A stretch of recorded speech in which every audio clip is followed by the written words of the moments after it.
আসসালামু আলাইকুম। এভরিডে আমাদের একটা টেনশন থাকে যে কিভাবে সকালের নাস্তাটা করব, কি ভেজিটেবল রান্না করব, সুইট ডিশ রান্না করব। এইসব চিন্তা নিয়ে আমরা কিন্তু সারাক্ষণ ব্যস্ত থাকি। কেন আমরা ভাবি না একটু অন্য কিছু করি? সেই চিন্তা ভাবনা থেকেই আমি আলুর দম তৈরি করার জন্য তোমাদের সামনে চলে আসলাম। অলরেডি চুলোতে আমি পাত্রটা বসিয়েছি, দেখতে পাচ্ছ। 1 টেবিল চামচ পরিমাণ সয়াবিন অয়েল দিয়েছি, 1 চা চামচ পরিমাণ রসুন কুচিও দিয়েছি। আলুর দম তৈরি করার জন্য আমি এরকম সাইজের আলু নিয়েছি, তোমাদেরকে দেখাচ্ছি। এই সাইজের ছোট ছোট, মাঝারির চেয়েও ছোট, এবং এগুলিকে সিদ্ধ করে, দেখতে পেরেছো নিশ্চয়, সেদ্ধ করে এগুলিকে আমি ছিলে নিয়েছি। 1 কেজি পরিমাণ আলু, 1 টুকরা বাটার দিয়ে দিলাম, 2 টেবিল চামচ পরিমাণ পেঁয়াজ একটু বড় করে কেটে নিয়েছি, 5টা কাঁচামরিচ দিয়ে দিলাম।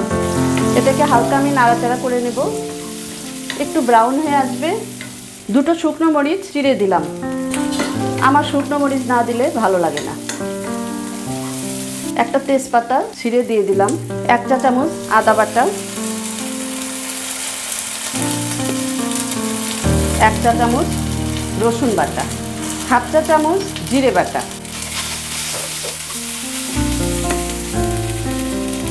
1 পিঞ্চ গোটা জিরে দিয়ে দিলাম।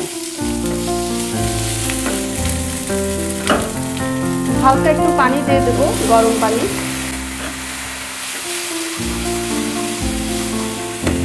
হাফ চা চামচ মরিচের গুঁড়ো।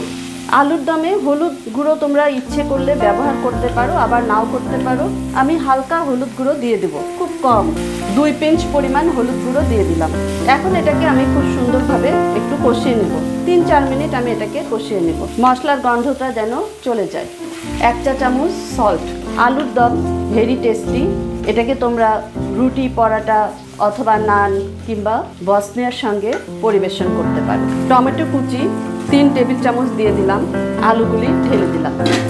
আলু দেখো, এগুলি কিন্তু একদম আস্ত রেখেছি, ভেঙে ফেলিনি। এটাকে এখন আমি সুন্দরভাবে আস্তে আস্তে কষিয়ে নেব, যেন আলুর যে একটা বাড়তি গন্ধ থাকে সেটা যেন চলে যায়। 3-4 মিনিট আমি আবার এটাকে কষিয়ে নেব।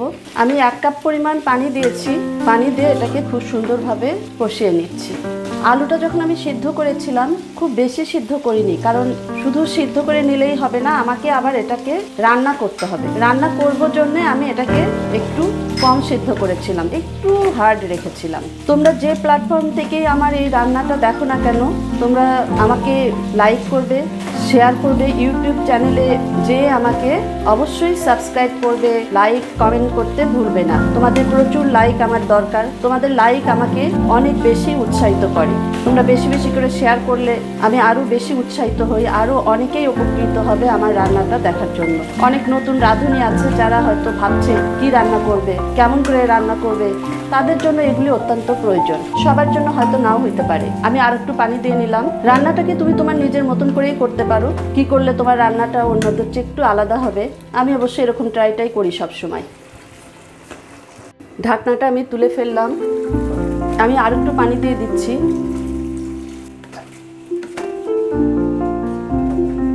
শেষের দিকে চলে আসছি। 1 পিঞ্চ পরিমাণ দারুচিনি গুঁড়ো, মিক্সড মশলা গুঁড়ো 2 পিঞ্চ পরিমাণ দিয়ে দিলাম। আমি 1 পিঞ্চ পরিমাণ হালকা কালো গোলমরিচ দিব, এটাতে একটু হালকা গোলমরিচের ফ্লেভারটা আসবে। গোটা গোলমরিচটা না দিয়ে আমি এটাকে গুঁড়োটা দিয়ে দিলাম। আমি এখানে টক দই ব্যবহার করব। নামানোর আগে আমি আর একটু টমেটো দিয়ে দিলাম, 1 চা চামচ পরিমাণ টমেটো কেচাপ, 1/2 কাপ পরিমাণ টক দই দিয়ে দিলাম। এটা আসলে অ্যাকচুয়ালি যখন আমি আলুটা কষিয়ে নিয়েছিলাম তখন দিলেই সবচেয়ে ভালো হতো, আমার খেয়াল ছিল না, এজন্য আমি এটা পরে দিয়ে দিলাম। চিজ আমি দিচ্ছি 2 টেবিল চামচ পরিমাণ। এটা হলো নর্মাল চিজ, যেটা আমরা সবসময় আমাদের আশেপাশে দেখি। ড্রাই চিজটা আমি দিয়ে দিলাম। চিলি ফ্লেক্স 1/2 চা চামচ পরিমাণ। চুলোর ফ্লেমটা একটু বাড়িয়ে দিচ্ছি। এই রান্নাটা হতে আমার 15 মিনিট সময় লাগলো, আর 3-4 মিনিট পরে আমি এটাকে তুলে নেব, ডিশ আউট করে ফেলবো। লাস্ট ফিনিশিং আমি 1 চা চামচ পরিমাণ সুগার।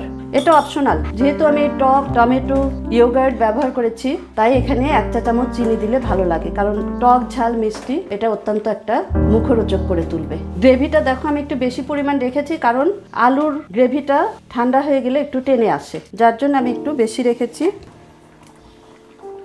লাল মরিচ ছোট ছোট লাল মরিচ বাজার থেকে দেখে নিয়ে আসবে, যেন নামানোর আগে একটু দিয়ে দিলে ভালো লাগে দেখতে। ধনিয়া পাতা 1 টেবিল চামচ পরিমাণ দিয়ে দিলাম। 2 পিঞ্চ পরিমাণ জিরে ভাজা গুঁড়ো করে নিয়েছি, সেটা দিয়ে দিলাম। আমার মনে হয় আমার আর একটু চিনি দিতে হবে, আমি আর 1 চা চামচ পরিমাণ সুগার দিয়ে দিলাম। জালটা বন্ধ করে দিলাম। আমি এটাকে ডিশ আউট করব। তৈরি হয়ে গেল আমার আলুর দম। তোমরা অবশ্যই ট্রাই করবে, খুব ভালো একটা আইটেম, এক্সেপশনাল একটা আইটেম। আমরা অনেক সময় খুঁজেই পাই না যে আমি কি ধরনের রান্না করব।